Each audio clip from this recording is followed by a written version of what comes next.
bën gjithë aty, Shpend Ahmeti, Ndardan, ata që i kishte të rëndësishëm. 2021-ën, këto janë taktika të majtës, domethënë këto janë taktika bolshevike. Ky e kap edhe e shkatron partnerin. Kjo është e vërtetë. E shkatron partnerin, pra e merr monopolin. Tash është momenti finali i Albinit, me kap shtetin. Pra, e kapi partinë plotësisht, e kapi qeverinë plotësisht, tash e donte gjithë shtetin. Pra, këto janë taktika që literaturë është që, domethënë këta lexojnë Leninin, e lexojnë Maun, e lexojnë gjitha këto, se si bën lufta që me marr pushtetin. Njëri ka bo dhe Rama këtu. Po bra. Me blush me gjithë, kur marrën punë me ta që denigron, dhe kanë nevojë dhe i lën për 2 lekë. Se ta Tashi, për hir të vërtetës, vetëm ta them një gjë. Kultura demokratike në Shqipëri institucionale e ka një trajektorë të ndryshme prej Kosovës. Pra, presidenti dhe kryeministri, sepse këtu kushtetuta ta lejon që në raundin e 3-të, 4-të me shumicë thjesht zgjedhet presidenti, apo? Pra ishte Bamir Dopi, Sali Berisha, ishte Ilir Meta, Pas 2007. Po, ndryshe. Kulturë edhe Ne kemi, ato që e thash, ne kemi të mbarshur demokracinë për ndërhyrjeve ndërkombëtare. Ngërçipar politik ishte në vjeshtën e vitit 2001, kur administratori në Kosovë ishte një Gjerman, Michael Steiner, ne nuk arritëm i bëjmë institucionet për 3 muaj. Edhe ai mori 3 liderët, thashin Rugovën edhe Haradinaj, i ngujojnë villën e tij dhe thanë nuk dilet prej këtu pa e bë marrëveshjen. Thashin e largoi kapozita kryeministra, ti si e kryeministër, sepse ishte kryeministri i qeverisë përkohshme, ta Rugova është president, Bajram Rexhepi është kryeministër, Haramush Haradinaj je partner qeveritar, s'ke pozitë shtetënore.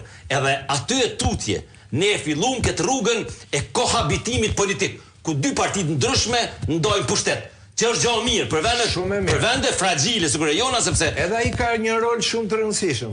Me Ibrahim Rugovën që kishte vota pak a shumë sa... Ibrahim Rugova ka qenë gjeni.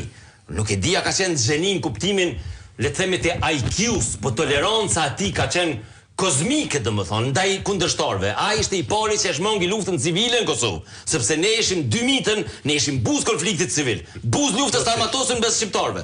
Ai boni koalicionin me Ramush Haradinaj, ku fraksionet LDK, AK vriteshin Dugaxhin çdo ditë. Ç'a boni Ibrahim Rugova tha, me këto po du me bë koalicion. Edhe unë në armë në Dugaxhin, sepse Dugaxhini kishte pothuajse luftë civile. Çdo ditë u vrata Hirzej, ai vriten ishin ushtar prej të 2 kampeve. Ibrahim Rugova, i cili, po kjo është madhështia e fituesit.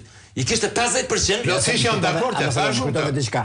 Se thash, e njoh këtë histori, edhe për shkak të arsye familjare. Kur është vrata Hirzej, ka qenë dita më delikate, ditën e varrimit të Hirzejës, dita më delikate për Kosovën.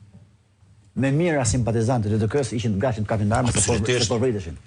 Vetëm ndërhyrja. Edhe me nipin. Vetëm ndërhyrja. Me nipin që ka pas njohur të ndjerit. Vetëm ndërhyrja e Ibrahim Rugovës atë ditë ka shpëtuar Kosovën nga lufta civile. Dhe çfarë bëri? Me ata që dyshoheshin që Kosova mund shkon në luftë civile, me ato e mori edhe bashkëqeverisi. Ndërkohë, këtë që e bëri kryeministri dhe e ndihmoi për ta bërë kryeministri, vetëm se ndërtoi raporte me Donald Trumpin, e çon Kosovën në konflikt civil. Kjo është i gatshëm me shumë konflikt civil. Ky është ndryshimi mes edhe e fundit. E njëjti Ibrahim Rugova. Në vitin 1998, ndonse se ishte gjendje lufte, i fitoi 90% të zgjedhjeve. Një vit më vonë në Rambuje, i hapi krahun UÇK-s, i thashim thashit prit delegacionit. Domethënë, ne në vend që me kthy kokën, edhe me pa gjonat e mira që i kemi bë. Kur momenti ky që ti po, këto janë shembuj pozitiv. Ky kërkon sundim, domethënë ky kërkon. Po jap një shembull që nuk e kam thënë ndonjëherë. Po. Erdhi president Rugova, i bëra pritje me Kofi Annan. Ishte një moment krize në atë.